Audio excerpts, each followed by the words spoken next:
Myles Standish was an English military officer hired by the Pilgrims as military advisor for Plymouth Colony. He accompanied the Pilgrims on their journey on the Mayflower, and subsequently Standish played a leading role in the administration and defense of Plymouth Colony from its inception. On February 17, 1621, the Plymouth Colony militia elected him as its first commander and continued to re-elect him to that position for the remainder of his life. Standish served as an agent of Plymouth Colony in England, as assistant governor, and as treasurer of Plymouth Colony. He was also one of the first settlers and founders of the town of Duxbury, Massachusetts. A defining characteristic of Standish's military leadership was his proclivity for preemptive action, which resulted in at least 2 attacks on different groups of Native Americans, the Nemasket raid and the conflict at Wessagusset Colony. During these actions, Standish exhibited considerable courage and skill as a soldier, but also demonstrated a brutality that angered Native Americans and disturbed more moderate members of the colony. One of Standish's last military actions on behalf of Plymouth Colony was the botched Penobscot expedition in 1635. By the 1640s, Standish relinquished his role as an active soldier and settled into a quieter life on his Duxbury farm. He was still nominally the commander of the Pilgrim military forces in the growing Plymouth Colony, although he seems to have preferred to act in an advisory capacity. He died in his home in Duxbury in 1656 at age 72. He supported and defended the Pilgrims colony for much of his life, though there is no evidence to suggest that Standish ever joined their church. Several towns and military installations have been named for Standish, and monuments have been built in his memory. One of the best-known depictions of Standish in popular culture was the 1858 poem The Courtship of Myles Standish by Henry Wadsworth Longfellow. The highly fictionalized story presents Standish as a timid romantic. It was extremely popular in the 19th century and played a significant role in cementing the Pilgrim story in U.S. culture. Biography.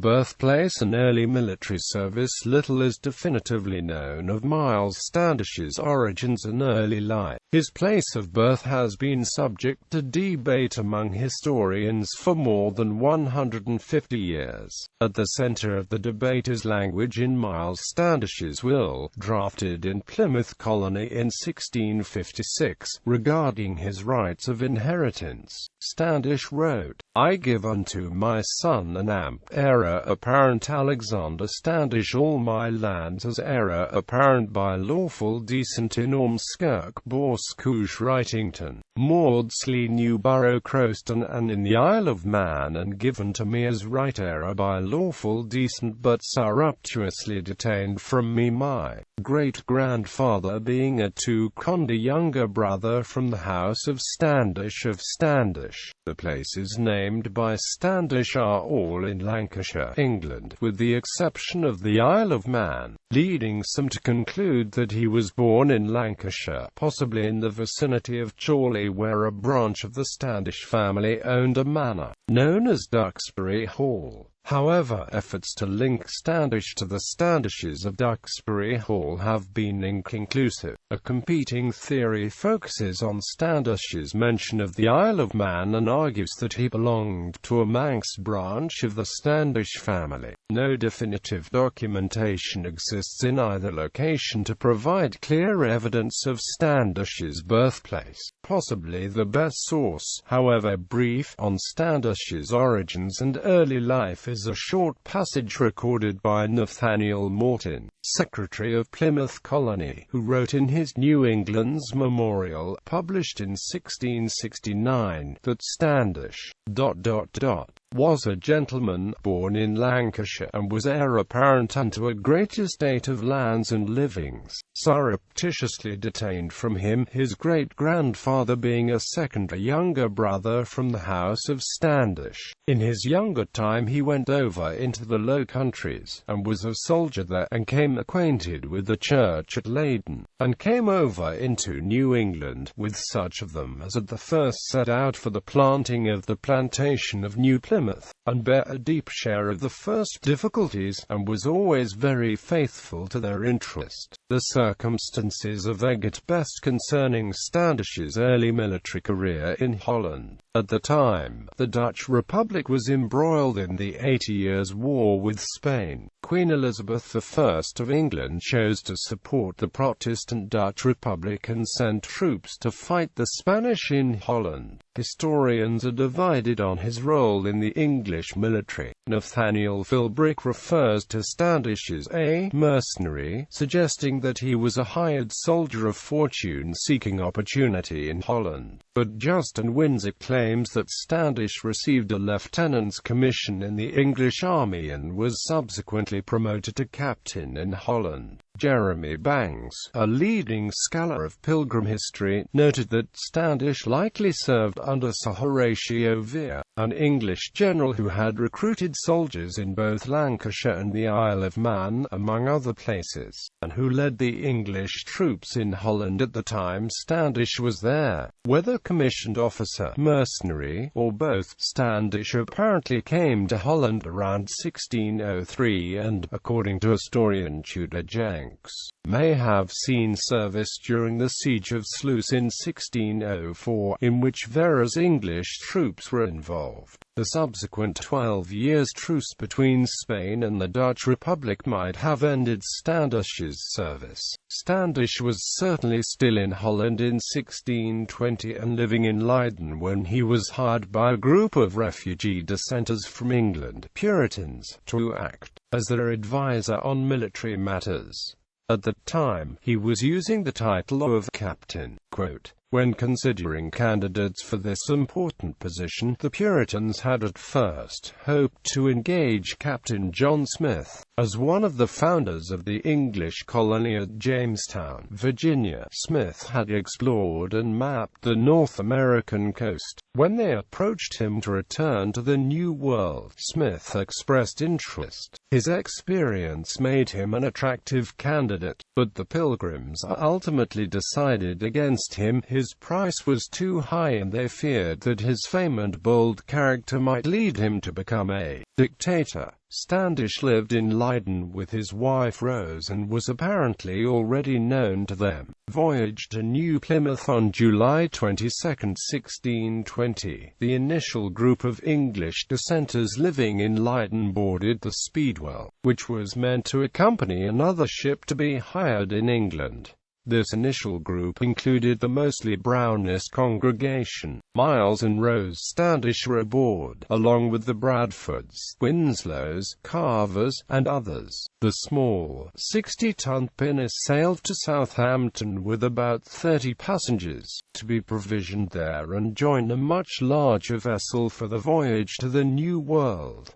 Another 90 passengers would board the 180-ton Mayflower. The Speedwell had some significant leaks while in port that caused delays, but both vessels departed Southampton August 5. The leaders of the colony decided to leave the smaller Speedwell behind after numerous delays caused by leaking, which had caused them to return to Port Weiss. They sold some valuable supplies such as butter to pay the mounting port fees, and finally departed Plymouth, England on September 6, 1620. On board the Mayflower, bound from the northern part of the Virginia colony, the Speedwell, now with only a few passengers, went on to London to be resold. She subsequently made numerous successful journeys as a cargo vessel for her new owners, but never sailed to the New World. The Standishes and most of the Speedwell passengers crowded into the Mayflower. The passage of the Mayflower across the North Atlantic lasted more than 2 months, with 102 passengers crowded onto the cargo ship's gun deck and about 30 crew members. The seas were not severe during the first month of the voyage, but by the second month, the ship was being hit by strong autumn gales, causing it to be badly shaken with water leaks from structural damage. There were 2 deaths, but this was just a precursor to what happened after the Cape Cod arrival, when almost half the company died in the first winter. On November 9, 1620, lookouts spotted land, but it was quickly appreciated that the location was about 200 miles east-northeast of the planned destination of northern Virginia, near what is now called Cape Cod. They tried briefly to sail south, but strong seas forced them to retreat to Cape Cod to harbor near the Hook, present-day Provincetown harbor. It became apparent that the weather would not permit the passage south, so they decided to settle near Cape Cod. Shortage of supplies on the roaring Atlantic made it too dangerous to press on for a Virginia landing. They anchored at the Hook on November 11, but not before signing a significant document. The leaders of the colony read the Mayflower Compact to ensure a degree of law and order in this place where they had not been granted a patent to settle. Myles Standish was one of the 41 men who signed the document.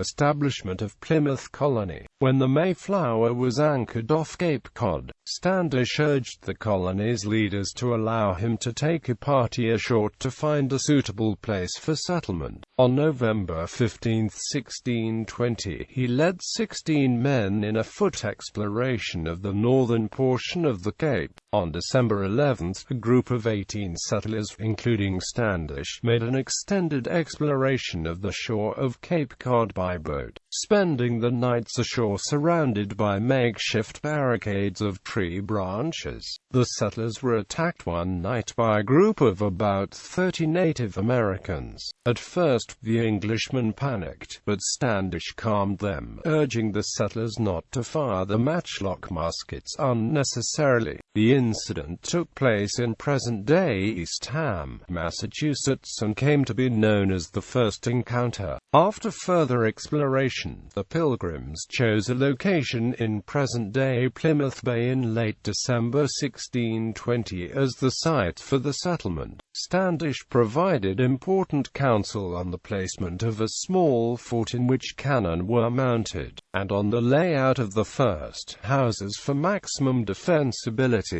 Only one house had been built when illness struck the settlers. Of the roughly 100 who first arrived, only 50 survived the first winter.